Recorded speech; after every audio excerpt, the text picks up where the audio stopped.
Ayan oh. Sisiga yung aking asawa na nagdidikit ng apoy.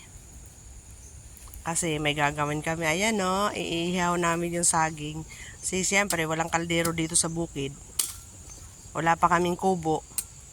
Kaya ganun muna, magdidikit muna at mag-iihaw muna ng saging guys. Napakasarap niyan mamaya. Oh, ayan, nakapagsiga na. Kain na tayo mamaya-maya ng saging na inihaw. Inihaw! Tapos, mag-aalmusal tayo guys ng saging na inihaw.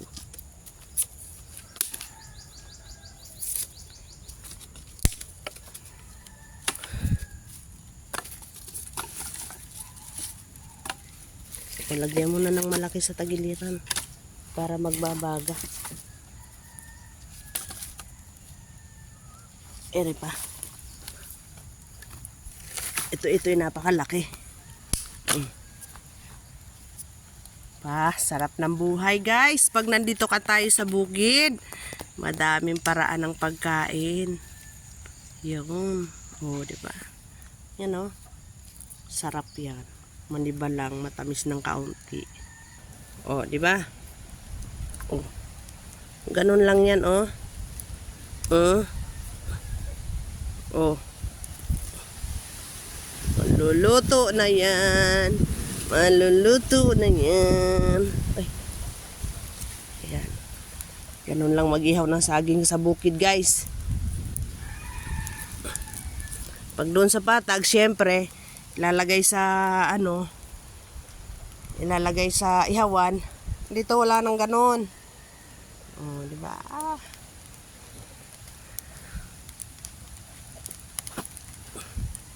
Sana pala nagdala ako ng pang-clip man lang para hindi mainit. Oh. Yan, magkakahinuga na yan mamaya. Oh, sarap. Sarap ng buhay. Paihaw-ihaw lang. Diba? Ganon. Lagyan natin ng mga siga sa ilalim. Ayun. Ay, mag-iihaw, mag-iihaw, mag-iihaw. Mag-iihaw. Mag-iihaw. Oh. Ayan. Ito yung mga gusto kong life.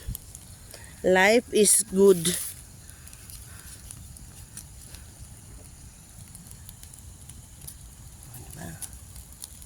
Lalang. Nagkakatay lang ako ng kakatay ako ng tawag nito. Saging. O, diba? So, saglit lang yan guys. Maluluto na yan. Diba? Wala nang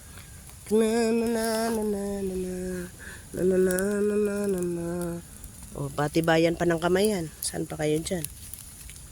Pero gagamit tayo ng pangsundot guys. Kay mainit man talaga yan ba? Nahulog na yung isa sa ilalim. Hindi na nakayanan. Paano ko na yan kukunin ngayon? Magic house. Mainit yun Oh, di ba nakuha ko rin siya. Oh, walang mainit na tinapay sa mainit na kape. Ay, mali pala. Walang mainit na apoy sa taong nagugutom na.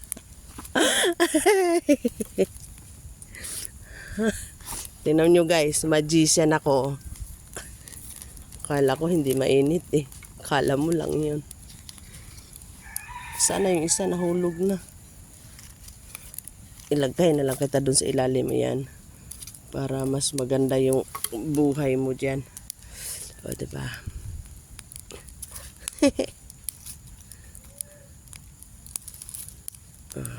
Kaya mo yan dyan, maluluto rin yan ng kanya. Ay, nahulog na silang lahat. Ang usok naman kasi ba? Ang usok naman kasi.